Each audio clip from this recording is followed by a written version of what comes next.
Olá, bom dia. Hoje nós temos uma grata satisfação de ter como convidados no nosso bate-papo, papo com o professor Lavor, duas figuras importantíssimas da nossa academia, da nossa área de produção de conhecimento. O doutor Osiris Silva. O doutor Osiris Silva tem uma vasta experiência profissional, economista de formação, entre outras funções exercidas. Hoje é um escritor renomado, foi secretário municipal de Finanças, foi secretário de Indústria e Comércio do Estado do Amazonas. Isso já lhe cacifa para debater muito sobre o tema em questão de hoje. Por outro lado, temos também a presença do querido amigo Juarez Balduino, economista também, homem de visão, amazonólogo por excelência. Ainda há pouco estávamos conversando sobre como chegou Juarez Balduino aqui, um jovem com 22 anos, vindo de São Paulo, né? E que se apaixonou pela nossa terra, pelo que nós damos muito obrigado a ele por nos vir agregar esse conhecimento, né? Via, na época, pela empresa Philips, né? E olha, vejamos o seguinte, vamos passar aqui para o tema. Ok, como é que pode, né, essa região maravilhosa, né, uma região que possui um território, consegue albergar aqui um território equivalente a 3 Franças, né? Um território de 1.559.000 quilômetros quadrados, né? 3 territórios franceses cabem dentro da Amazônia. E ainda sobra troco, como se diria na brincadeira, né? Mas vamos comparar uma coisinha. Por exemplo, o PIB. O PIB da França em 2022 era de 2,603 trilhões de dólares. E vamos dar uma comparada com essa riqueza monumental que é o Amazonas, com 20 bilhões de dólares, né? Em 2020, quase 21 bilhões. 124 vezes mais. Se nós formos olhar a Alemanha, nós temos aí o equivalente a 4 territórios da Alemanha, no estado do Amazonas, apenas no estado do Amazonas, né? Ou seja, 181 vezes o PIB do Amazonas é quanto é o PIB de Produto Interno Bruto da Alemanha. E eu conheço razoavelmente bem a Alemanha, porque por lá estive um período como professor, visitante, e confesso que me assustou quando eu conheci a Floresta Negra, né? Uma plantação de eucalipto, que ele já não tem mais floresta, tem que ficar plantando um ao lado do outro. E assim a gente tem nada mais, nada menos do que 17 Portugal dentro do Amazonas, né? Só que com Portugal sendo 17 vezes menor que o Amazonas, tem 11,44 vezes mais do produto interno bruto que tem o estado do Amazonas, né? E Portugal não tem a potencialidade que nós temos. Por que a gente tem um estado tão cobiçado? Por que nós somos eu faço uma figura de que o Amazonas, o estado do Amazonas, é o aval, e a Amazônia em geral, eu chamo de aval do Brasil. É quem avaliza o país, né? Tudo que o Brasil precisa tem sempre a Amazônia ser o para-choque do país, seja para tomar empréstimo, seja para fazer uma validação qualquer no âmbito internacional. A Amazônia está sempre como como uma moeda de troca ou um para-choque para o Brasil. Entre outras áreas, entre outros destaques, nós podemos dar, por exemplo, a questão da cobertura florestal, né? A cobertura florestal do Brasil, né, 56,1%, né, está intacta. É a terceira do mundo. Em termos de volume de água, por exemplo, né, o Rio Amazonas é o primeiro rio em volume d'água e com atendimento para uma população de 212 milhões de habitantes do Brasil, obviamente, mas ele não é responsável por toda essa segurança hídrica no Brasil. Mas é, com certeza, um dos responsáveis pelo esse equilíbrio do ecossistema. Esse é o grande laboratório que nos permite ter, por exemplo, na nossa região, 2.257 espécimes de peixe, né, conhecidas, né, onde a gente tem problema alimentar. Isso, alguma dicotomia existe, ou uma grande dicotomia existe nisso. E com essa apresentação é que nós vamos partir para o nosso debate de hoje, cujo tema é Zona Franca de Manaus, que foi um modelo de desenvolvimento implementado no governo para que houvesse uma equalização dessas diferenças sociais no Brasil, e para o qual nós vamos contar aqui com a participação do Osíris e do Balduino. De posse nessas informações todas que nós colocamos como preâmbulo, eu coloco na mesa em discussão o seguinte: merece a gente se contentar no Amazonas em ser o aval do Brasil? Merece que nós sejamos o almoxarifado do planeta Terra e sequer sermos o almoxarife desse processo? O que fazer? Quando fazer? Né? Nós vamos esgotar esse assunto, com certeza não hoje, mas hoje nós vamos abrir esse debate na medida em que a gente vai discutir sobre o enfoque econômico, né? Principalmente com foco econômico, porque a Zona Franca de Manaus é, de fato, um grande modelo de desenvolvimento, mas a gente precisa discutir em que ponto ela teve os seus aspectos econômico, social, espacial, cultural, ou seja, os pilares da dita sustentabilidade, atendidos e aonde é que precisamos melhorar. Então, eu vou começar abrindo para o questionamento com o Osíris, para que coloque aí a visão dele. A Zona Franca surtiu efeito econômico? Olá, senhores, obrigado, Lavô, pela oportunidade, a sua equipe técnica maravilhosa. E é um prazer estar aqui nesse instituto debatendo questões tão importantes como essas que foram colocadas à mesa aqui. E há muita coisa para ser debatida, há muitas controvérsias em relação ao modelo que nós precisamos ter a coragem de admitir. As imperfeições do modelo, né,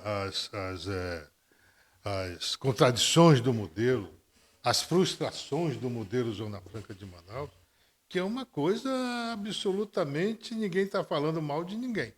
Nós temos os resultados à nossa vista. Basta olhar o que é Manaus, uma cidade que cerca de 60% é de favelas, e o interior do estado completamente perdido, sem direcionamentos. E a Zona Franca de Manaus, eu sempre gosto de salientar o seu artigo 1º do Decreto-Lei 288/67, de 67, quando foi criada a Zona Franca de Manaus. Foi criada para criar um polo industrial, comercial e agrícola e agropecuário no interior da Amazônia Ocidental. Isso foi feito? Então, o que aconteceu? Nós pulamos todo o processo de desenvolvimento, isso ao longo da história, em todas as épocas da humanidade, todo o processo de desenvolvimento econômico, ele partiu da produção de alimentos, do campo. Tá? E então isso foi gerando, foi crescendo, a economia foi crescendo a partir desse setor, do setor primário, e depois foi gerando excedentes que foram sendo investidos em outros setores, como o da indústria. A indústria é uma decorrência do setor primário, do crescimento do setor primário, e depois vem o comércio paralelamente, claro, mas o setor de serviços, né, que é uma consequência direta também. Então, o que aconteceu com a Zona Franca de Manaus? Na minha opinião, a principal contradição do modelo é que nós pulamos o setor primário. Nós partimos do setor primário para o setor industrial, sem a base da produção de alimentos, sem a base agrícola, sem a base agropecuária. E isso, então, foi fulminante para o equilíbrio da nossa economia com essas contradições, né? E esses pontos de vulnerabilidade que eu queria dizer. Eu gostaria de escutar aqui a posição do Juarez. Juarez é um amazonólogo, né? Também economista e com uma vasta experiência em consultoria também. O Osiris implantou sozinho mais de 100 indústrias. Então é o nosso campeão de audiência, talvez, aqui. Mas ambos aqui também temos experiência nisso, tanto o Juarez como eu. Mas o Juarez é interessante porque o enfoque que o Juarez dá é um enfoque de alguém que, além do conhecimento, é um apaixonado pela região. Isso é uma coisa que... E eu queria deixar bem à vontade os dois, porque esse é um espaço de construção de propostas. Então, não obrigatoriamente, a gente sabe, e estou falando isso em aberto, nós temos que concordar, nós podemos discordar, nós devemos debater, que é daí que nasce a luz, é daí que nasce a coisa construtiva, né? Então, queria escutar um pouco do meu querido amigo Juarez Balduino. Vamos lá. Meu caro professor Lavô, meus parabéns pela iniciativa de produzir os momentos dos seus podcasts, que tem o nobre objetivo de abrir espaço e construir propostas, construir pensamento para a região, para a Zona Franca, para a Amazônia.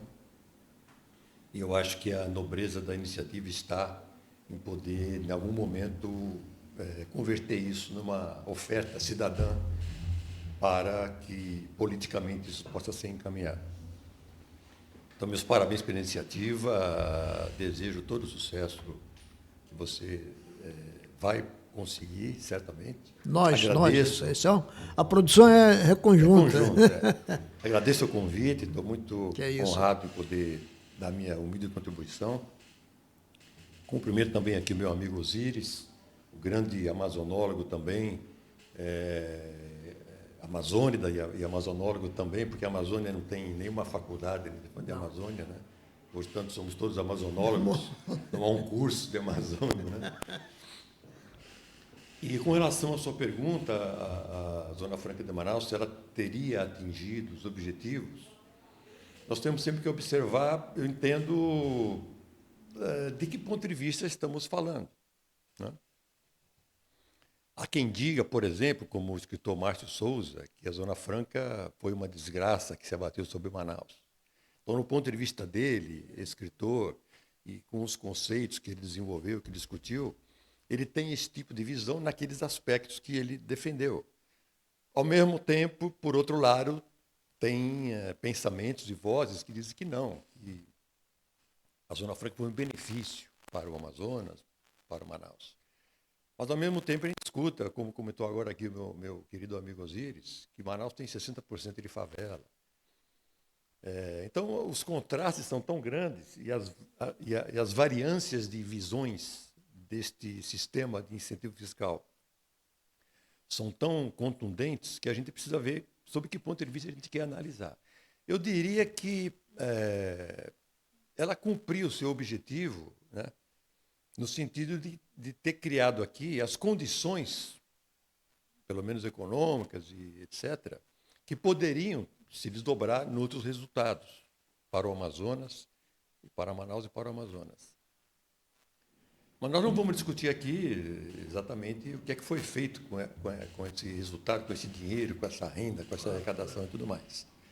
Hoje, o que a gente conclui podia ser comparado num exercício contrafactual. O que seria de Manaus, do Amazonas, sem a Zona Franca? Teria tido condição do Amazonas galgar a sequência econômica natural do mundo, que o Osíris acaba de nos lembrar disso, e passar pela parte do cultivo, a parte do agro, a parte dos alimentos, para depois chegar na Amazônia, né? Na parte industrial? Não tinha conseguido até então. A única tentativa na direção da biota da Amazônia foi o polo chamado, na verdade não foi um polo, mas foi a época da borracha, né? Foram os ciclos da borracha. Fora isso, o Amazonas não conseguiu se sobressair na produção suficiente da área da sua floresta que pudesse produzir os excedentes econômicos, produzir excedentes de recursos e daí partir para o patamar 2, que seria o patamar industrial.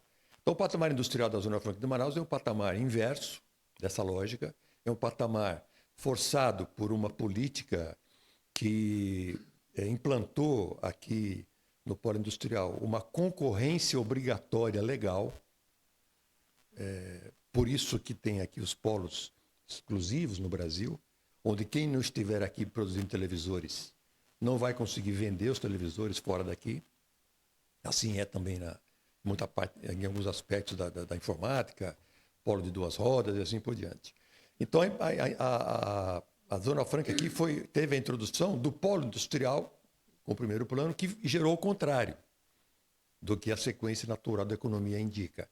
Ele está gerando recursos adicionais e, a princípio, que seriam suficientes para que pudesse aí agora a gente caminhar, como estamos caminhando para a discussão da construção das novas matrizes econômicas, que fala-se muito em floresta, em biotecnologia, em fármacos, alimentos, etc., com os recursos, em parte, gerados pela indústria. Então, foi uma construção inversa da economia do Amazonas para isso. E o comércio hoje representa, inclusive, em número de pessoas, até mais do que a indústria, né? Embora muito dele seja derivado da necessidade de atender o polo industrial, mas eu diria que o polo comercial acabou existindo, né, queiramos ou não. Hoje emprega mais de 400 mil pessoas, o polo industrial diretamente apenas 110 mil, embora haja discussões com relação aos empregos indiretos, aos serviços, etc. E o comércio hoje, em termos de receita tributária do Estado, do Amazonas, estadual, é mais ou menos 50%, 50%.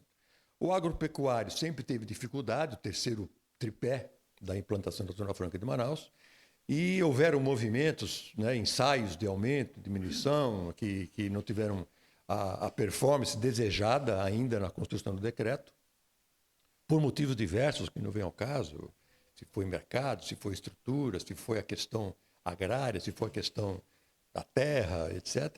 Mas o fato é que ele é o polo que menos se desenvolveu e agora, recentemente, a SUFRAMA tentou, na gestão anterior, desenvolver um pouco mais o distrito agropecuário da Zona Franca de Manaus, que é a área que é contígua ao distrito industrial.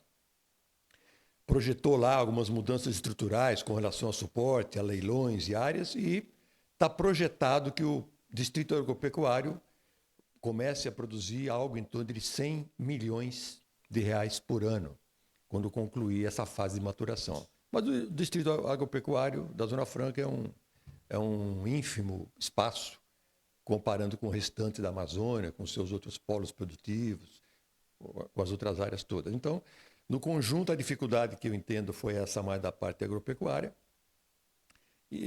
o agroindustrial como um todo, né? Em virtude talvez de razões estruturais da geografia, da climatologia, da hidrologia e dos solos da Amazônia, que é uma questão mais técnica, né? Que poderia ser melhor explorada. Então, no conjunto, eu diria que a Zona Franca atingiu em parte seus objetivos e, dependendo do ponto de vista, né? Ela pode ser o copo cheio ou o copo vazio, né?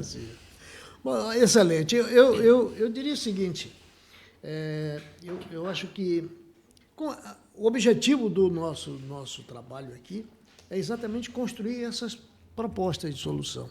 Nós temos a pretensão de ser um canal de comunicação para que os entes públicos que têm a autoridade e a legitimidade de construir políticas públicas nos ouça e escute as propostas de pessoas com experiência amealhada ao longo do tempo, da vida e das profissões que a gente exerce.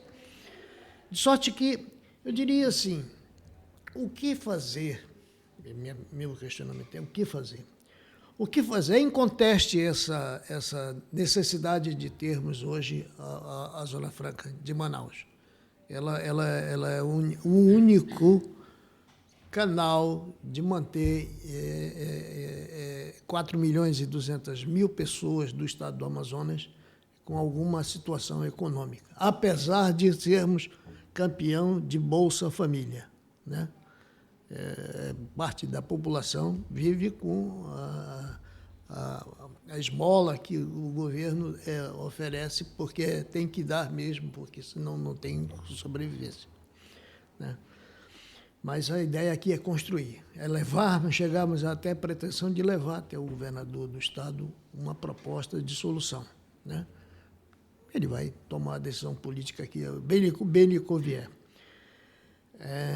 O que devemos fazer hoje, na medida em que, por exemplo, eu vou pegar um viés. Os japoneses ensinaram a gente uma máxima, eu repito isso com frequência, de que, diferente daquilo que pensava o nosso ex-ministro da Fazenda, o Delfim Neto, que a gente precisa crescer o bolo para depois dividir, né? O japonês ensinou com aquela tranquilidade de que a tecnologia é que dá o norte das economias. Então, essa máxima nos remete a uma necessidade de uma infraestrutura de ciência, tecnologia e inovação que urge que tenhamos. Mas esse será um ponto e um aspecto desenhado e discutido com mais profundidade em outros momentos. Mas eu perguntaria a vocês o seguinte: o que fazer para que a gente otimize o modelo Zona Franca, né? Que a gente, acho que é consenso de que nós não podemos viver sem ele hoje. Seria um ônus muito grande para o país sustentar um estado inteiro sem a existência de uma fonte de riquezas como a gerada aqui. O que fazer, Osíris? Qual é a sua proposta para que a Zona Franca sobreviva? Porque até hoje, aqui é que a gente se especializou foi em defender a Zona Franca. A minha proposta, especialista em defesa. A minha proposta é a mesma que eu defendo há mais de 30 anos. Através de meus livros, dos artigos publicados, e está lá, bem claro. E eu trouxe aqui essa questão de nós fazermos uma revisão crítica do modelo, né? Todo planejamento pressupõe um feedback, para corrigir as imperfeições e seguir adiante. Isso não foi feito, começa daí. No check action. Isso. Então, isso começa daí que não foi feito. Nós temos alguns estudos que eu selecionei aqui, quatro exemplos. Um deles é o estudo do IPEA, os incentivos fiscais à indústria da Zona Franca de Manaus, uma avaliação, relatório final. Texto para discussões número 371, de maio de 95, do IPEA. Esse é um dos textos assim mais contundentes que eu conheci, que estudo até hoje, cito sobre a Zona Franca de Manaus, mostrando as imperfeições naquela época de 90 e tal, desde os anos 90. Esses estudos, eles não são levados na devida conta. O outro estudo, que inclusive deu um rolo danado aqui, o pessoal queria matar o pessoal do Departamento de Economia lá do Senado Federal, é aquele estudo Zona Franca de Manaus, Desafios e Vulnerabilidades do Núcleo de Estudos e Pesquisa do Senado Federal, de abril de 2013. Essa é uma questão, né? A gente tem gente sempre acusando as imperfeições. Mas o que fazer para corrigir? Não, desculpe, não, ouça. Não é só acusando imperfeições, não. Eles estão apontando soluções, as quais nós não levamos no devida conta. Ótimo. Entendeu? Outra é o próprio estudo da Fundação Getúlio Vargas, coordenado pelo professor Márcio Rola. Está lá, clarissimamente, os pontos de estrangulamento da Zona Franca de Manaus e quais são os caminhos a percorrer. Está lá. Cita alguns para a gente poder construir aqui. Primeiro, justamente nós promovemos essa análise conjuntural, crítica das imperfeições do modelo. Onde foi que nós erramos? Porque nós erramos desde o começo, desde quando os governos estaduais se contentaram apenas com o setor da indústria, esquecendo o restante dos demais setores, sobretudo o setor primário. Né? Então, e nós temos hoje os pontos que podemos pegar, tomá-los a partir daqui, corrigir essas imperfeições e seguir adiante. Um caminho do qual eu não tenho nenhuma dúvida, inclusive há colegas que insistem na história de que a Zona Franca de Manaus é o único modelo que deu certo, é o único modelo que não admite ser tocado, ser alterado, nem nada. Eu acho que todo modelo pode ser alterado, pode ser tocado, pode ser corrigido. Senão a gente quebra a regra básica de que todo planejamento deve ser submetido a uma otimização. Isso, sempre. Isso. Então, veja, aí nós temos a questão hoje, a questão posta, que é a questão da bioeconomia. Tudo bem, a Zona Franca de Manaus desenvolveu um polo industrial, digamos assim, um tanto tímido. É bem sucedido, sempre coloca o seguinte: a Zona Franca de Manaus foi o único modelo que deu certo. Para quem? Para mim, essa é a primeira questão. Para quem que deu certo? Para a economia do Amazonas não deu. Agora, deu certo para a Motor Honda, para Motor Honda, para Yamaha, para o pessoal de eletrônica, para Samsung, etc. Deu certo. Mas esse não é só o modelo. Quando o Collor abriu a economia, em 92, que todo mundo disse que o Collor acabou com a Zona Franca de Manaus, não acabou. Aquele momento foi o momento em que nós tínhamos que ter aproveitado para promover a revisão do modelo Zona Franca de Manaus, o que não foi feito. Então, hoje eu ouço isso na Federação das Indústrias, não, é o único modelo que deu certo, a Zona Franca de Manaus. Né? Aquela história, deu certo para quem? Mas nós temos hoje uma alternativa importantíssima, que é a bioeconomia. Mas, assim, eu concordo com você e gostaria de escutar um pouquinho E eu quero dizer ainda o seguinte, só para concluir, vou dizer o seguinte, aquilo que o nosso colega Balduino colocou ainda agora, o que seria do Amazonas se não fosse a Zona Franca de Manaus? Seria continuar um poço de lenha? Na minha opinião, não. O Pará não tem Zona Franca. Rondônia não tem Zona Franca. Roraima não tem Zona Franca. O Acre não tem Zona Franca. Mato Grosso não tem Zona Franca. Os outros estados do Centro-Oeste, a Bahia não tem Zona Franca. O Ceará não tem Zona Franca. O Ceará exporta fruta hoje. Exporta mais de 130 milhões de dólares em fruta. Muita fruta. Sem falar lá em Petrolina. Então, quer dizer, não é bem assim não, pessoal. Não é bem assim não. Nós temos que ter uma visão da cosmologia geral da região, os erros que nós cometemos e como nós precisamos corrigir. Mas isso o Canadá fez, a Finlândia fez, os Estados Unidos fez, todo mundo fez isso. Mas São Paulo fez. Eu não tenho a menor dúvida de que a gente está sentado, né, eternamente em berço esplêndido, numa riqueza monumental e a gente não sabe o que fazer com ela. Nós nos viciamos em Zona Franca. Exatamente. Não, pior que isso, a gente se viciamos viciou em Zona em Franca, salvar ela. esquecemos o resto. A gente se aperfeiçoou, fizemos quase um doutorado em defender a Zona Franca. Né? Nada contra, e ela é uma coisa tácita, está aí, e é o que nós temos. Eu entendo dessa forma. Agora coloco, Juarez, eu gostaria de ver com você assim, o que, na sua opinião, o que tem que ser feito para que a gente otimize esse modelo? Corrija essas Né? imperfeições. Sim, quais são essas imperfeições e quais são as propostas que a gente pode colocar em discussão? Uma pergunta que é preciso a gente tentar responder é por que o governo federal, há 56 anos, escolheu esse local? modelo. E não escolheu, por exemplo, o Pará, né, que estava num determinado estágio do seu desenvolvimento, ou Rondônia, ou Acre, e qualquer outro ponto da Amazônia que merecesse, por alguma razão, um estudo conclusivo. Nós tivemos um amazonense ilustre. Essa é que é o gostoso da Constituição. Que era assessor do Roberto Campos, no Ministério do Planejamento. A Amazônia vinha da Operação Amazônia, que era a expansão da fronteira agrícola do Brasil para o norte do país. Então, isso atingia Acre, Rondônia, etc., mas não atingia o Amazonas, e nem Roraima.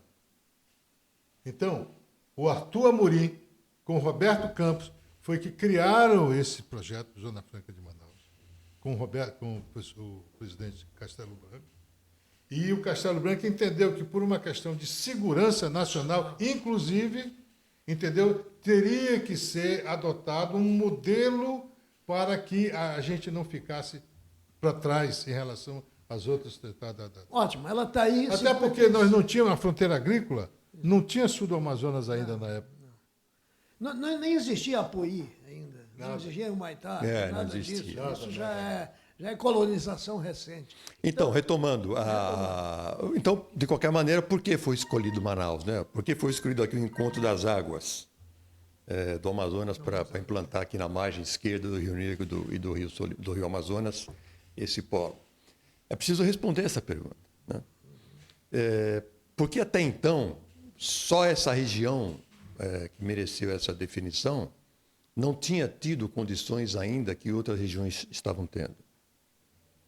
Talvez uma parte da resposta a gente possa discutir e comparar, por exemplo, com a altitude com relação ao nível do mar de Rondônia e Pará.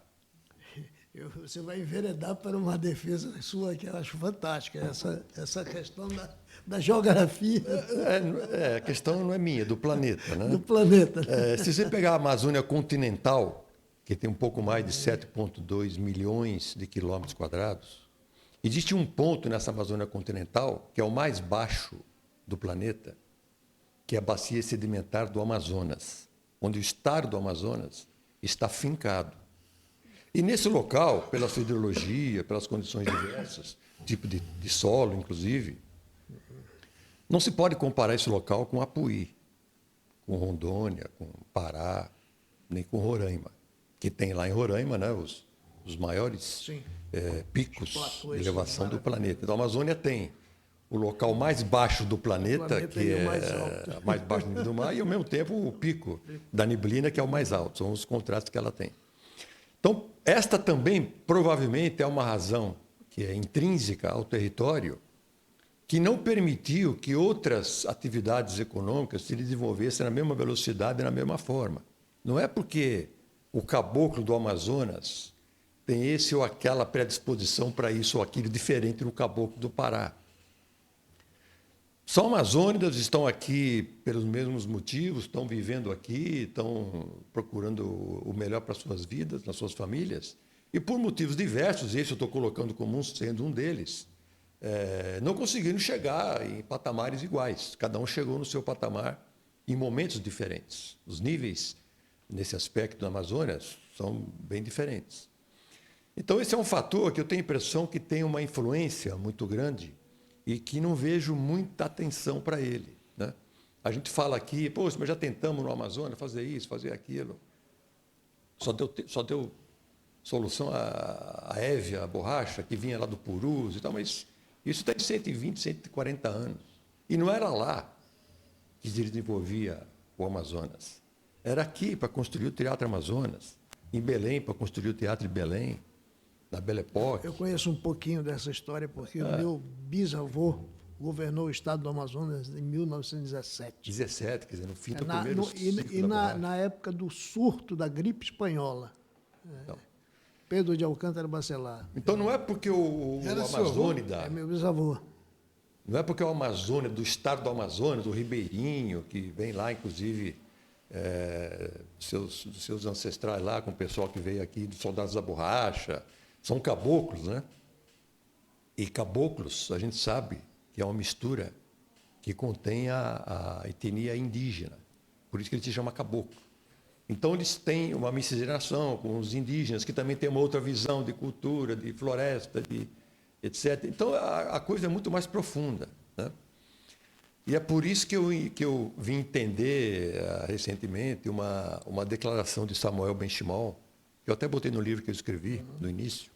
Aí, ele terminou das últimas obras dele, da sua vasta carreira, dizendo o seguinte: depois de 50 anos de estudo e envolvimento com a Amazônia, eu percebi que não conheço nada. Isso aqui é um grande laboratório, viu? E eu digo o seguinte, quanto mais você estuda a Amazônia como um todo, né, você percebe o quanto a gente não conhece, né? E aí o que acontece, o que é pior, né? Quem não tem essa oportunidade vai ficando mais distante de você ainda. Porque a ignorância disso, por questões diversas, o torna até alguém que é incompreendido, né? Mas voltando à Zona Franca, então eu acho que a questão da porquê, né, para se estudar também essa questão da localização geográfica. Logisticamente, ela é um pouco diferente do Pará. Historicamente, o Pará é recortado por estradas, é o que nós estamos tentando conseguir lá ao sul do Amazonas também. Apuí, Santo Antônio do Matupi, o Maitá e aquela parte do sul, eu entendo que não tem, ou tem muito pouco de iniciativa do governo do Estado em querer promover o que foi feito lá. Eu diria muito pouco. O que tem lá é o resultado da iniciativa dos produtores rurais, dos agropecuaristas, que, exaurindo as terras e os espaços no norte de Mato Grosso, Goiás, etc., se sentiram obrigados a subir geograficamente a região, que ainda permite extrair madeira, fazer pasto, cultivo, etc., etc., etc. Não tem nenhuma política que tenha sido desenvolvida nos últimos 20 anos do governo do Amazonas para gerar o que está sendo gerado lá, né? Então, preciso entender, e não tem nada a ver com Zona Franca isso. Não, engraçado, essa colocação que você faz é interessante, realmente. E falando em termos geográficos, eu participei de uma pesquisa científica, e com o pessoal do IME, uns 30 anos atrás, em que eu descobri, meio por acaso, de que, na realidade, nós somos um planalto invertido. Então, essa depressão, eu chamo isso de planalto invertido, porque você está andando aqui no Amazonas, cai mas se 30 você olhar metros. o Planalto, aqueles prédios do Planalto, é uma cúpula assim e uma cúpula convexa, né? Nossa, é invertido. Meu amigo, então, nós aí, temos... aí o que acontece? Mas, isso é um fato. Geologia está aí. Né? É um fato, é um recorte, mas há outros, né? E aí é preciso avançar nisso. E aí, o que eu devo para fechar a sua pergunta como proposta? Que proposta? Nós já temos estudos do meu amigo Osíris, do IPEA, que é o Instituto Federal. Ele citou agora há pouco do aqui, Departamento de Economia do Senado. Do Senado. Estudo de N outros estudos que estão espalhados. O que fazer? Eu diria que começaríamos, e ainda começando, né, no começo do século passado, né, Euclides da Cunha já falava como pode fazer lá na cabeceira do Purus, quando ele foi lá negociar o Acre. Getúlio Vargas, presidente do Brasil, esteve aqui em 1940 também com indicativos de como fazer, e os planos continuam acontecendo. Eu vou chegar lá. Recentemente, Evaristo da Embrapa, chefe da Embrapa, Evaristo, eu tive uma visita lá no discutiu que precisaria que a Amazônia tivesse um plano há 2 anos atrás. Nós estamos falando aqui de Zona Franca há 56. Então, nós estamos caminhando para uma questão comum. Paulo Guedes comentou em 2 eventos internacionais, eu tenho as entrevistas, que a Amazônia precisa, sim, de um novo plano. Então, nós estamos falando no ano de 2022 ou 2023, né, no século XXI, repetindo aquilo que foi desenhado, discutido e tratado há 100, 120 anos. Então, eu digo o seguinte, na história do futebol, dizem que não mexe porque assim o resultado continua. Né? Se a gente está com os mesmos resultados, se o Amazonas tem 43% de pobreza, se a Zona Franca tem 56 anos, se a gente tem 60% de favela, se a gente tem um monte de indicadores que estão nos dizendo o seguinte, vocês estão trabalhando errado. Por quê? O resultado é esse. Claro. Então, se você não mexer na forma de trabalhar, você não vai querer esperar um resultado diferente. E aí, o que eu diria para fazer? Primeiro, pega esses 4, 5, 10 ou 15 estudos. Inclusive, esse último deles, do Banco Mundial agora. Do Banco Mundial. A gente demoniza todo estudo que vem analisando os pontos críticos, é demonizado. Do Banco Mundial, eu publiquei um artigo ontem ainda, detalhando, são 2 artigos, aliás, um detalhando lá erros incríveis que o Banco Mundial cometeu. Ele disse que a SUFRAM foi criada pela Sudã. Ele disse que a Amazônia uns equívocos aí que são... ele disse que a floresta... Isso são condições de contorno, vai. A floresta já perdeu 75% da sua capacidade, que é o inverso, em menos que 25%. Então, tem algumas gafes que eu chamei, que é preciso entender, que é um trabalho muito grande. E agora, sobre Zona Franca, ele trouxe alguns conceitos também que eu não pude concordar, né? Que a gente pode discutir ele à parte. Mas eu diria pegar esses estudos todos, esses vários estudos, fazer uma chamada peneira. E por que nós vamos querer inventar a roda? Por que nós vamos agora, depois de 50 anos, achar que nós temos alguma outra sugestão, além das tantas que já existem lá? Podemos contribuir? Sim. Esses estudos estão completos? Não. Por que a gente não parte deles, em vez de partir do zero? Aí junta tudo isso, né, Lavor? Osíris tem contribuições incríveis, também fantásticas, tem vários, o Hanan tem também. E a gente parte deste patamar técnico, razoável, lógico, discutido, e diz o seguinte, bom, este patamar nós vamos tirar isso aqui que a gente, por consenso geral, com um grupo que pode avaliar, não seria aplicável por motivos N, que não vem ao caso, isso aqui sim é aproveitável, é exequível, a gente pode contribuir com mais isto e aquilo, e aí sim encaminha para o canal político, que é o único destino possível que vai gerar algum resultado. Pode fazer 30 mil podcasts, 40 mil planos, como temos feito, troca ministro e faz tudo o que você quiser fazer, mas o resultado é esse, é pobreza, é isso e aquilo. Por quê? É preciso que o canal político leia. A gente não vai querer ter pretensão que um governador do Estado tenha condição de tempo e de agenda de vida para fazer o estudo que fez Samuel Benchimol, que faz o Osíris, que alguns outros pensadores fazem, para poder entender o que nós estamos falando. Ele não tem o tempo de fazer um trabalho como o IPEA fez. Então, o que faz um governador? Ou ele confia ou não confia numa assessoria técnica que possa lhe indicar caminhos.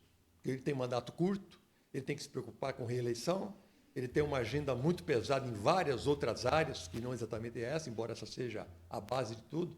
Então, ele tem que preparar alguma coisa que seja factível, execuível, inteligível por um braço político que possa caminhar. Senão, eu não vejo o resultado. Então,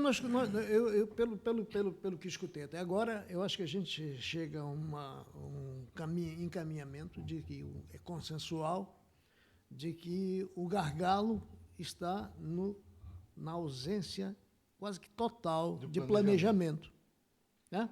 Então, eu coloco em questão o seguinte, eu acho que o ótimo é inimigo do bom, isso é um lema de vida meu, né? O ótimo deve ser perseguido, mas se não conseguido de imediato, faça o bom, mas não deixe de fazer, né? O governador, eu me lembro bem, nós aqui estamos para construir propostas de solução, né?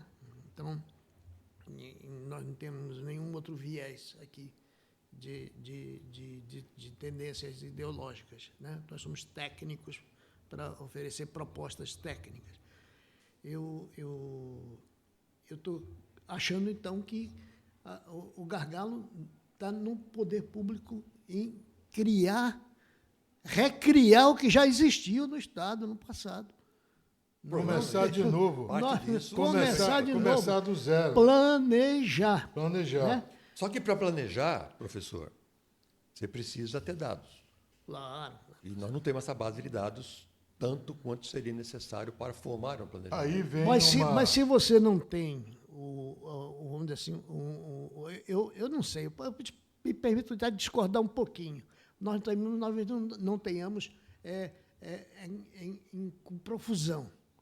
Mas nós já temos uma série de estudos, uma série de conhecimentos que nos permitiriam errar menos, poxa. O secretário da SEDECT, que foi o nosso amigo Jório, deixou pronto um plano de desenvolvimento para o Amazonas, completo. Aí veio o nosso Dia 30 amigo, de dezembro. o nosso amigo Ângelos, também deixou Você estava lá, plano, né? eu estava Nós lá, estávamos eu lá. Dia participei 30 de também. dezembro do ano passado, nós fomos Contribuí, convidados na apresentação do plano novo da SEDECT, que tem algumas coisas muito iguais aos anteriores. Mas a do anteriores. Só que aquele foi o último dia de trabalho do Ângelo, ele foi exonerado. Esse plano está lá, ele é amplo, completo em termos de que abrangiu as mais extensas áreas. Mas fora esse plano... E aí são mais esses dois que eu posso juntar aqui as listas que os mas têm fora para fazer uma coxa completa. Fora esse plano, nós tivemos o plano do Melo também, que o Luiz Almir foi um dos Agora, coordenadores. uma coisa que E nós temos o plano de desenvolvimento da Amazônia, lá da Sudão, de 2019, que foi aprovado pelo Conselho Consultivo Deliberativo da Sudão, em maio de 2019. Em seguida, foi mandado para o Senado Federal, para o Congresso Nacional, e lá sumiu, está engavetado. Então, o ponto é esse. Nós temos estudos, mas nós não temos um planejamento consistente, abalizado. O que fazer? Vamos colocar pontualmente. O que fazer? Pôr na cabeça do governante. Sequencialmente, faça isso, e como a gente faz no segmento produtivo privado. Eu vou pôr na cabeça do governante. Tem um checklist, aqui primeiro isso, depois isso, é prioridade. Deixa o Osiris terminar que eu vou tentar contribuir. Eu queria lembrar aqui os anos 60, os anos 67, 70, com o governo do Danilo Ariosa. Quando trouxe o Delírio Guerra de Macedo para cá, não, quem trouxe foi o governador João Walter. João Walter, antes do... Criaram a CODEAMA, criaram o ICOT, criaram toda uma infraestrutura de planejamento no estado do Amazonas. Entendeu? Esse foi a época em que nós tínhamos, inclusive, o Anuário Estatístico do Amazonas, feito à mão. Não tinha computador naquela época. Era na Facite. Era na Facite. Nós tínhamos o nosso anuário estatístico aqui. CODEAMA ficava ali na Quando o governador Mestrinho, eu acho, extinguiu a CODEAMA e extinguiu o resto também. Da mesma maneira que o Collor extinguiu um monte de órgãos importantíssimos, como o sistema ABICAR, o sistema outros de infraestrutura, entendeu? E esses órgãos, esses institutos foram simplesmente abandonados. Por exemplo, aqui no Amazonas, nós tínhamos, além da CODEAMA, nós tínhamos o ICOT, que era que dava assistência técnica às prefeituras do interior. Né? Na área de contábil, na área jurídica, prestação de contas, relatório de tribunais de contas, etc, etc. Nós tínhamos na Secretaria de Produção a Comissão Estadual de Planejamento Agrário, CEPA. E hoje isso foi extinto, e depois nós temos a possibilidade do... Porque a gente já colocou aqui, como fazer, aonde fazer, quais são os caminhos, né? Quais são as vocações de cada calha dos rios.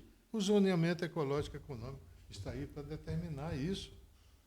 Essa é uma outra ferramenta que o Estado tem que mergulhar. Nós temos até hoje o do Purus, de 2003, que não está concluído ainda. Desde 20 anos, não está concluído. Vai fazer agora o do... sem zoneamento econômico e ecológico fica difícil. Não tem, sem titulação de terra também. É a mesma coisa o distrito agropecuário aí. O que tu vai plantar no distrito agropecuário? Eu sou produtor agrícola. Eu sei o que é produzir, sei o que é plantar, eu sei o que é as dificuldades se você não tiver tecnologia de cultivo, entendeu? E de manutenção. Você não vai para frente, você vai quebrar naturalmente. Então, o que é o que tem acontece... acontecido muito, que é o que né? tem acontecido muito. O que acontece... Vagalume. Então, quer dizer, você tem o Pará, por exemplo, até hoje mantém a Codeama deles. Entendeu? Até hoje mantém. Roraima, Rondônia, tem a Codeama deles até hoje. Você vai a Rondônia, Porto Velho é uma cidade de 800 e poucos mil habitantes, é uma joinha de cidade. Não tem favela, tem regiões mais pobres, entendeu? Mas bem equilibrada, um sistema viário que o nosso Teixeirão implantou lá. Isso é que me incomoda profundamente. Roraima. Nós temos... olha, pelo tempo que nós estamos conversando aqui, né, nós já identificamos que existem mais informações daqui até para dar um V0 nisso, para dar uma saída. Mas tem um problema aí, Lavor, que eu entendo. Vamos lá, nós estamos aqui para construir uma solução, construir soluções. Então vamos escutar os doutos amigos. Dois pontos que eu acho que seriam interessantes e que até fizeram parte de um projeto que eu fiz, de um caderno de sugestões, de ponto que eu entreguei lá na SEDEC, protocolei lá com o secretário da época, que foi uma contribuição que eu fiz voluntária. Está lá, naturalmente, pode ser usado para alguma coisa. Voluntariamente também fui na época do ano. Várias pessoas têm feito isso. São dois pontos básicos. Primeiro, eu não consigo enxergar espaço para discutir isso com o governo. O governo não tem estrutura nem canal para isso. O que é gravíssimo, né? E por que acontece isso e que é compreensível? Né? Sim, mas é um problema sério. Por que acontece isso? Proposta de solução. Porque a Zona Franca de Manaus sufoca a administração pública. A administração pública, exatamente. Então, não há espaço em nenhuma secretaria hoje. O entrave burocrático é não é entrave burocrático somente, professor Lavor. Todo mundo lá pensa em Zona Franca de Manaus. E eu estou dizendo o seguinte... Né? Não é desvio.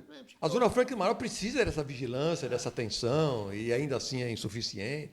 As estruturas não são completamente adequadas. Né? Vai chegar numa administração paralela do... o governo precisa criar, na sua estrutura, um grupo de trabalho que não precisa nem conhecer a Zona Franca, que pense o Amazonas. Pense o Amazonas. No futuro. E que possa ter tempo de cuidar desse assunto com o esmero e com a atenção que ele merece. Sem esse grupo de trabalho, se você chamar SEDECT, onde tem muita coisa... Não, tem muita operacional lá. Tem muita coisa do ICOT dentro da é uma mistura. Se você juntar tudo isso, está tudo por aí espalhado. Mas pensando em quê?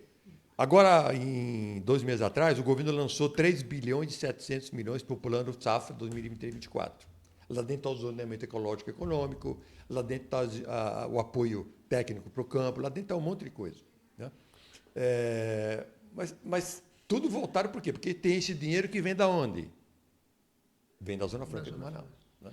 Então, o primeiro ponto seria esse. A gente precisaria sugerir, discutir, tentar induzir o governo do Estado, que é o órgão indutor necessário, para que ele crie um grupo de trabalho específico, que não tenha nada a ver com o abafo e com o sufoco que a Zona Franca naturalmente exige, está correto, ela precisa dessa atenção, desses cuidados em todas as áreas, legal, tributária, preciso construir escola, eu preciso cuidar da UEA, eu preciso fazer estradas, eu preciso fazer um monte, arranjar dinheiro para asfaltar os vicinais, tudo vem daí.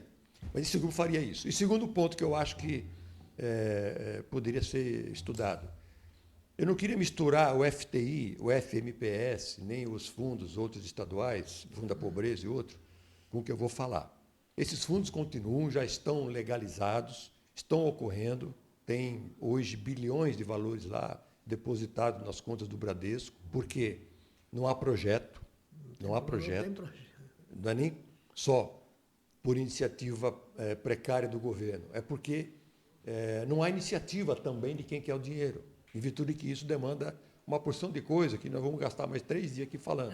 É estrutura, é logística, é energia, blá, blá, blá, blá. Aí eu queria fazer o seguinte, vamos construir um fundo do orçamento estadual, que a cada mandato de governador é de 100 bilhões de reais.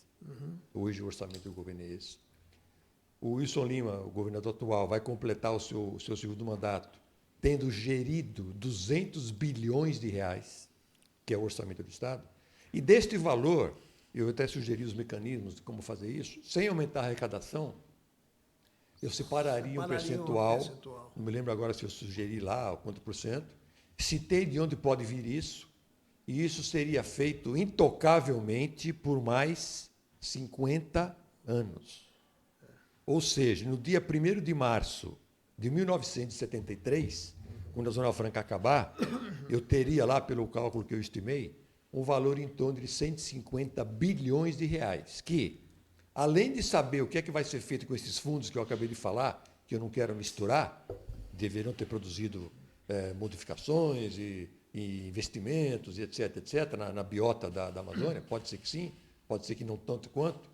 Mas, além disso, eu teria, sem a Zona Franca, independentemente do estágio que estarão, daqui a 50 anos, as tais novas matrizes, eu teria 150 bilhões, que é mais ou menos igual ao fundo da Noruega com petróleo, que diz o seguinte, eu não sei para onde vai o petróleo, eu não sei o que o mundo vai acontecer, vão guardar esse dinheirinho aqui de petróleo, eles exploram muito petróleo, e quando acabar o petróleo, quando alguém achar uma outra fonte e falar, quem tem petróleo, entrega a chave porque não serve para mais nada, eu vou ter o meu fundo lá. Os árabes a Amazônia, estão fazendo isso. o Amazonas teria como ter também o seu fundo de 150, 200 bilhões, e lá naquela altura, nós não vamos estar mais vivos, né? Nós aqui, não sei, talvez aqui os nossos colegas aqui estejam. Mas, bom, agora nós temos 150 bilhões para fazer o quê? Vamos ver.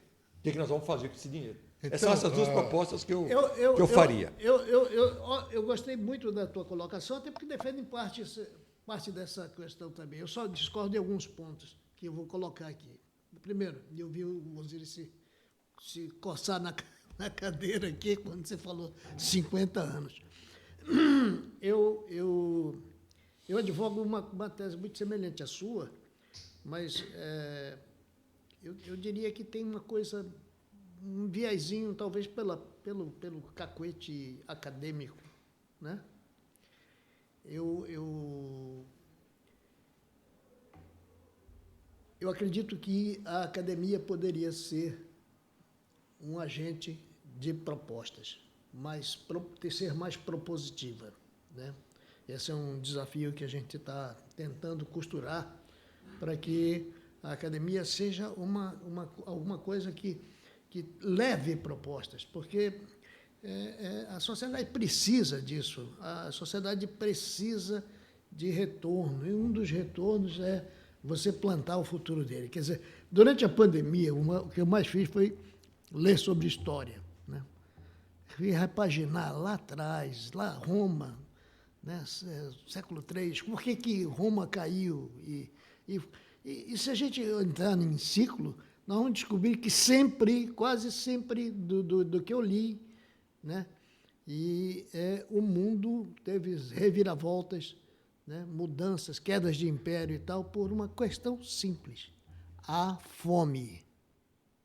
A fome é sempre o foco central disso. Com 67% da água do Brasil, 2.257 espécimes de peixe, que a gente só come meia dúzia de 10, 12 espécies. E a gente quer só falar de pirarucu e tambaqui, né? Com esse potencial todo, com a ideia de que, certa feita, eu fui chamado para fazer uma observação, porque queriam trazer o aproveitamento do caroço do açaí para gerar energia. E eu pesquei. Antes de fugir para lá. Aí, o que mais me assustou foi que o pesquisador da época disse, mas o problema que nós vamos ter é transporte. Eu digo, e quem te disse que você tem que trazer o caroço? Todo mundo quer trazer para processar em Manaus. Por quê? Por quê? Por que tem que trazer em Manaus? Por que você não faz uma planta para gerar energia no seu município? Onde está lá o resíduo. Quer dizer, então, veja, eu acho que se a gente encaminhar isso como uma proposta de organização melhor da estrutura pensante, de planejamento, eu acho que é uma sugestão bastante consensada aqui. Né? Você tem que ter uma sala para juntar esse pessoal. Tem uma sala para juntar esse pessoal. Que vai juntar e vai chamar a UFAM, a UEA, etc. Todos eles. Vai chamar o Osírio, vai chamar o cara do Império, vai chamar quem quer que seja. E a ideia... Essa sala não existe, não há como andar com esse assunto. Para ser sincero, eu acho que é o Samuel que defende uma tese sempre interessante, o Ana, nosso colega. Ele diz que governo não age, governo reage. E isso é um fato. Se reagir, pelo menos, o governo se reagir. Então, eu gostaria muito, e até porque eu vejo esse momento propício. Por quê? O nosso governador atual é jovem, né? Não precisa mais, não vai se reeleger mais, está em mandato.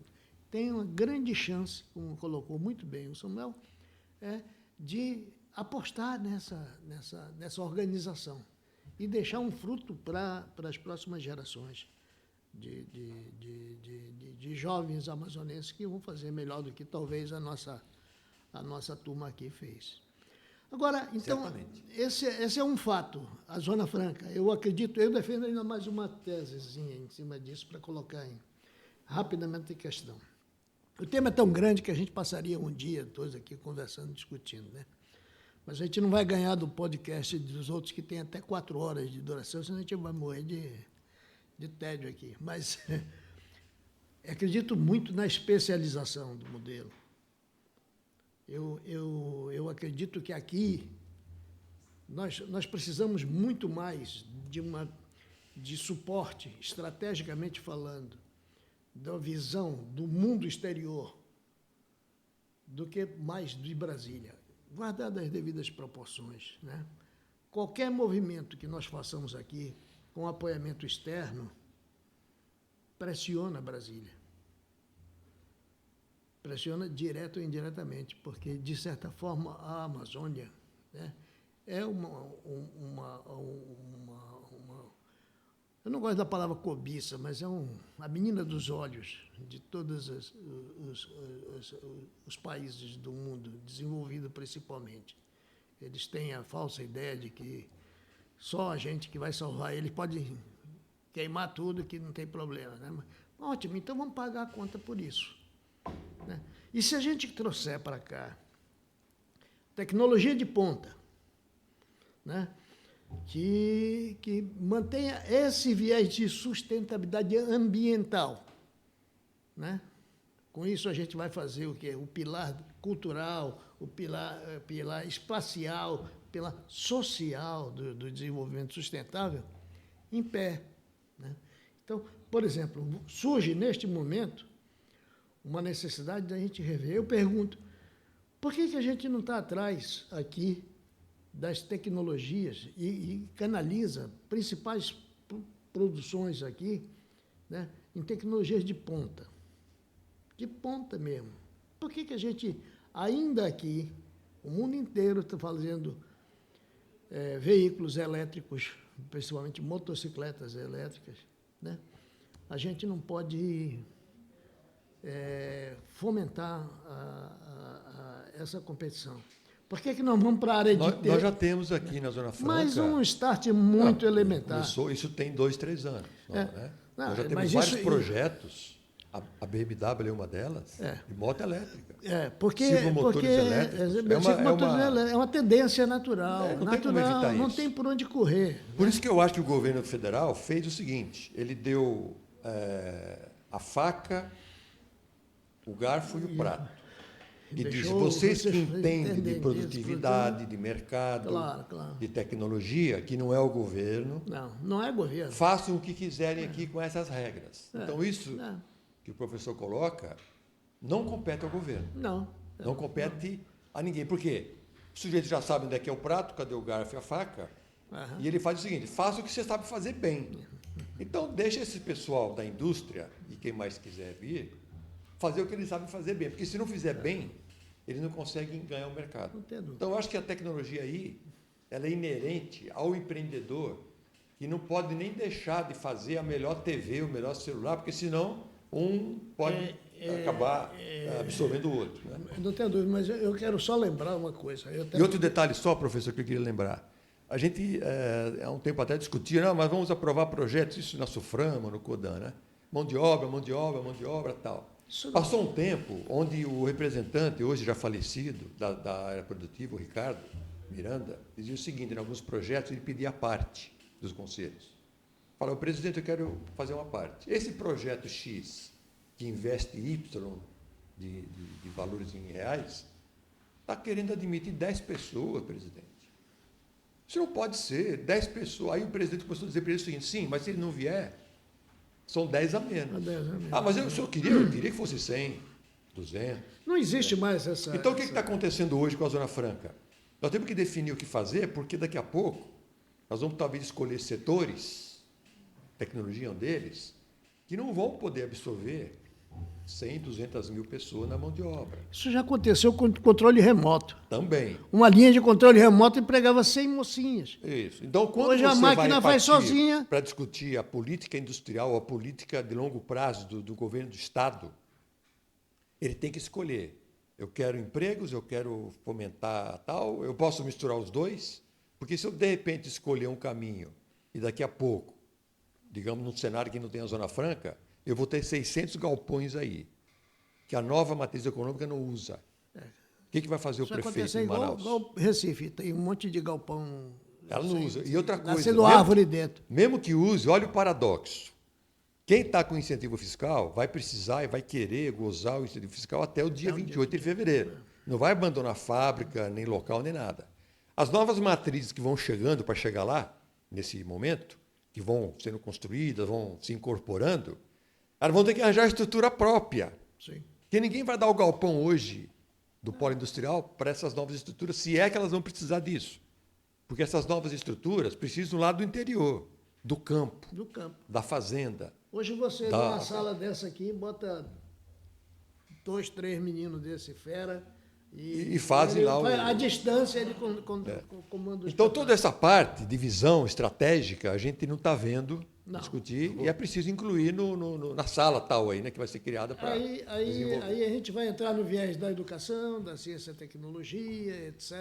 Então, acho que tá fechamos isso. Né? Eu acho que a questão da bioeconomia... Né, nós estamos aqui discutindo a mesmice de sempre.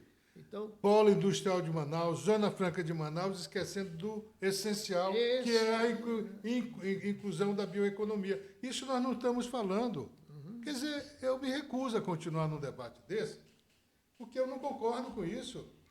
Nós temos que avançar em outros caminhos de complementação da matriz econômica, da nossa matriz econômica, do nosso modelo de desenvolvimento, a partir da bioeconomia. Nós não temos outra solução.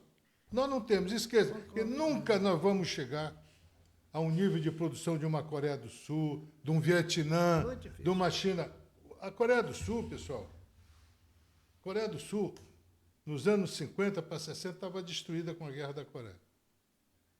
Começaram os planos quinquenais, os planos Marshall dos Estados Unidos para recuperar a Coreia do Sul, nos anos 60. Final de 50 para 60. Qual é a proposta tua, Osíris, para a questão da bioeconomia? Deixa eu concluir o meu raciocínio, por favor.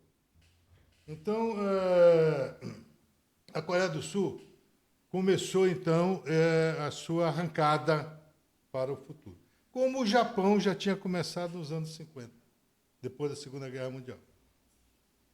Então, a Coreia do Sul tem 50 anos, 60 anos, 50 anos. De 60... Como é? 60 anos. 60 anos. 60 anos. 60 anos. A China, com a morte do Mao em 76, começaram as reformas da China em 78 para 80, com o Deng Xiaoping. 45 anos. É. A Zona Franca tem 56 anos. Vá à China, você já foi, você já deve ter ido, para saber o que é o modelo. Vá à Coreia do Sul, entendeu? Para saber o que é uma Hong Kong, ali é um Rochedo. Hong Kong é um modelo rochedo. de desenvolvimento, Nem água de tem. competência, de formação de pessoal, de formação, desenvolvimento de tecnologia. Nós não temos nada disso aqui. Entende? Então, por exemplo, por outro lado, na questão da bioeconomia, a professora Berta Becker, ela traz um ponto fundamental em relação a isso aí. Ela diz que 3 grandes Eldorados podem ser reconhecidos contemporaneamente. Os fundos oceânicos ainda não regulamentados. Olha só, os fundos oceânicos ainda não regulamentados. E agora o IBAMA quer vedar a produção de petróleo a 500 quilômetros da costa brasileira. A Antártida, que é partilhada entre as potências, e a Amazônia, única a pertencer, em sua maior parte, a um só Estado nacional, Sim. que é o nosso. Então, aqui está a resposta, meu amigo. Nós temos aqui nós temos aqui resposta. Eu me lembro que o João Mibete, no seminário lá em São Paulo, ele foi dar a palestra magna da abertura do seminário. No tempo que a Zona Franca de Manaus, que o governo do Estado trabalhavam junto e promoviam os seminários lá em São Paulo, em Brasília, em todo lugar. Ele disse, e pode se repetir até hoje, o Brasil está de costas para a Amazônia e a Amazônia está de frente para o futuro. Só falta nos convencermos disso. E a solução Tomar é um lugar, nossa. né? E é simples. E a solução é nossa. É isso Agora, que eu quero. não vai, a Desculpe Zona isso. Franca de Manaus não vai sustentar a nossa economia até 2073. Não tem. Não vai. Isso aí é tranquilo. Vai pegar o PIN, que 93% do faturamento do PIN vem de 7 cadeias produtivas. 93% do faturamento do PIN vem de 7 cadeias produtivas. E só. Isso sustenta uma economia de um estado como o Amazonas? Não, meu amigo, calma. Nós precisamos inverter essa discussão. Quer dizer, ela tá de volta. Essa questão nunca esteve presente como prioridade, entendeu? Porque simplesmente nós sempre tivemos viciados em Zona Franca de Manaus. Só o professor Claude Lévi-Strauss, ele dizia no seu livro Tristes Trópicos que as cidades latino-americanas, cidades desenvolvidas dos trópicos, da região tropical, ela atingia a decadência antes de atingir o apogeu. Manaus nunca teve um apogeu com a Zona Franca de Manaus, como capital da Zona Franca de Manaus, com um polo, agora o colega Balduino falou, um polo de alta tecnologia, você defende muito isso, com laboratórios. Onde estão nossos laboratórios? Então, como é que nós queremos avançar? Vá lá numa universidade de Londrina, por exemplo, vá de Sapucaí, como é? Santa Rita do Santa Rita do sul de Minas, vá nos Campinas. Polos de Santa Catarina, do Rio Grande do Sul. Campinas, Recife. Entendeu? Nós não temos Campina Grande, nenhum polo, não é polo, é uma Parque Tecnológico. parque tecnológico. Nós não temos até hoje um parque tecnológico. O Pará tem, o Ceará tem. Mas nós não temos. O que nós estamos Então, quer caminhando... dizer, sabe, são questões que transcendem esse interesse menor que é o da Zona Franca de Manaus. Tem que ser numa ambiência muito mais profunda, muito mais para frente. Essa ambiência, acredito que possa estar, a gente está conduzindo isso para digamos assim, essa máxima, de que esse é um protagonismo que é um campo natural da academia. É um campo natural E tu tens que fazer um da podcast academia. só desse assunto. Esse assunto, só academia, vai ser contemplado, por isso que eu comecei dizendo isso, que a área de ciência, tecnologia, Lavô, deixa educação, eu encerrar essa... a gente vai tratar... Deixa eu encerrar parte, esse sim. meu ponto aqui. É o seguinte, Conclua. eu falei ainda agora que... Aberta aí. Tá. O nosso PIN é 93% do crescimento depende de 7 cadeias produtivas. Eu estou propondo no meu livro essa modernização, esse avanço no nosso modelo industrial que necessariamente inclui a integração PIN-bioeconomia. Não temos outra solução, não temos outra alternativa. Com isso, nós vamos ter uma matriz econômica mais ou menos assim. Ou seja, nós vamos ter o PIN, nós vamos ter a bioeconomia e nós vamos ter a plataforma de exportação. Como o Japão fez. A Coreia do Sul tem plataforma de exportação. A China é uma das prioridades da China. Então, você diz, não, mas nós vamos produzir, nós vamos exportar produtos do PIN? Não necessariamente. Nós vamos exportar produtos da nossa bioeconomia. Nossa bioeconomia. Das nossas nanotecnologias, nas nossas biotecnologias, na nossa... Enfim, todas essas cadeias da mineração sustentável, do turismo ecológico. Nós temos dezenas de alternativas a serem incentivadas nesse setor da bioeconomia. Então, aí eu vou agora ficar o resto da minha vida dizendo, não, mas o PIN é que deu certo. Não, esse é um dos pontos que nós estamos aqui presentes para exatamente desconstruir propostas de solução. Eu estou vendo aqui na parede de vocês, Lavô, o Incrível Stop Dreaming. Stop time. Start doing. Pare de sonhar, faça. Faça. Como tem um ditado, que eu sempre concluo alguns artigos meus com esse ditado chinês. A gente levou... A melhor época para plantar uma árvore foi há 20 anos. A melhor época para plantar uma árvore foi há 20 anos. A segunda melhor época para plantar uma árvore é agora. Senão daqui a 20 anos... Isso é a sabedoria chinesa de 6.000 anos. E a cada 20 anos é a melhor época. É a melhor época.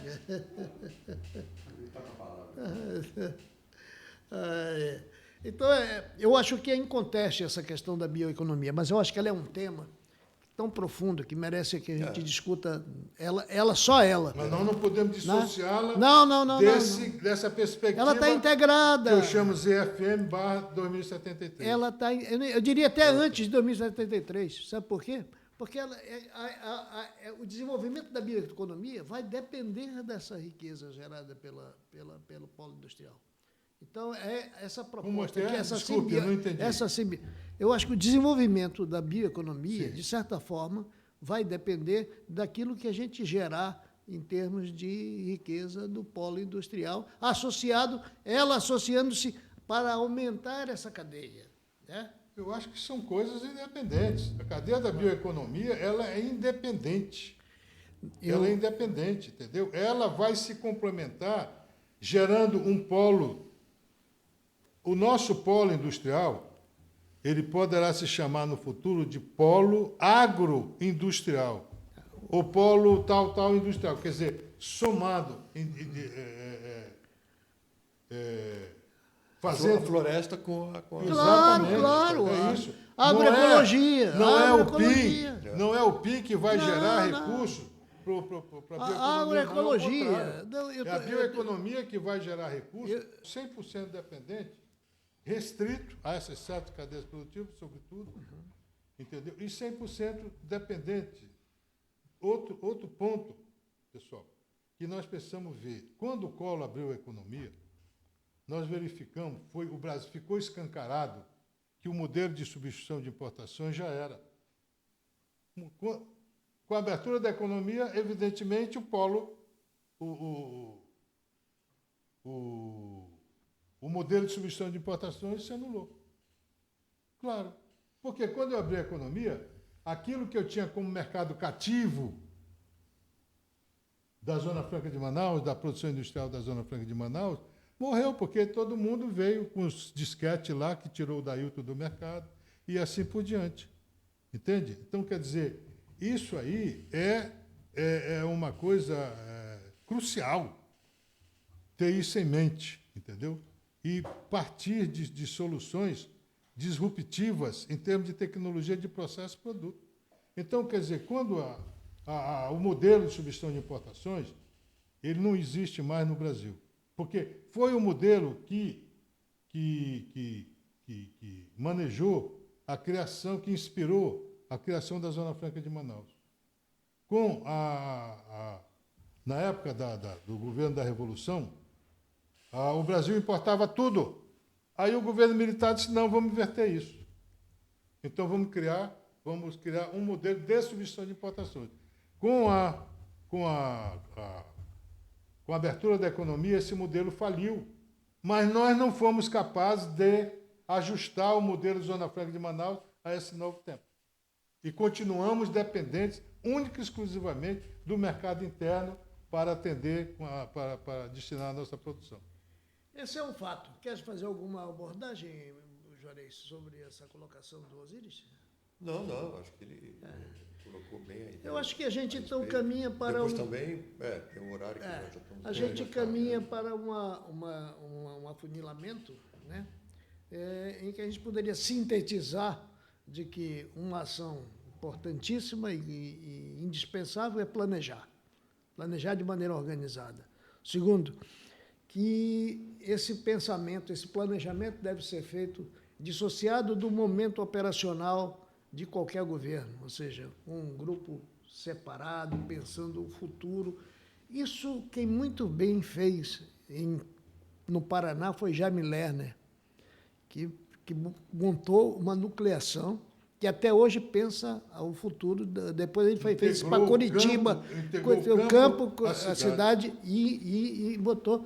Curitiba hoje é um polo de exportação de boas ideias para cidades do mundo inteiro, inclusive para Nova York. Então, quer dizer, veja a importância do planejamento. Aí, por trás disso, vem toda essa necessidade, né, de somatória de esforços, de juntar à academia a produção de sugestões, de oportunidade para tomada de... E disponível. E já está aí disponível, né? Então, eu acho que com isso a gente consegue. Eu quero agradecer aqui profundamente. E eu gosto desse acaloramento, porque é daí que é o gostoso, que faz com que a gente discorde, porque se todo mundo concordar, tudo não precisa fazer nada, não precisa discutir nada, né? Chega um cabo aqui, começa a falar sozinho e pronto, e está resolvida a questão, né?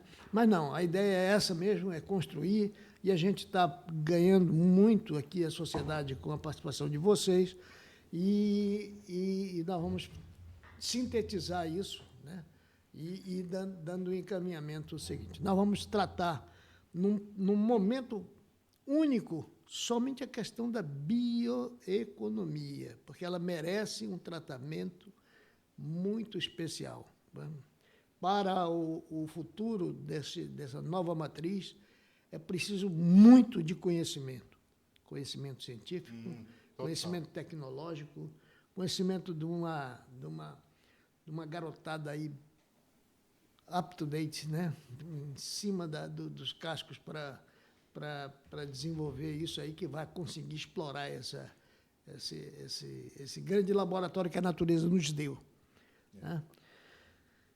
Quero agradecer a todos e, ao final de tudo isso aí, agradecer também a todos os que nos permitiram um pouco do seu tempo para assistir esse debate maravilhoso, com duas cabeças excelentes aqui na nossa sociedade amazonense. E, no final, eu gostaria que vocês dessem o gostei ou o não gostei, né? E observassem, fizessem as críticas construtivas ou não, mas criticassem, participe.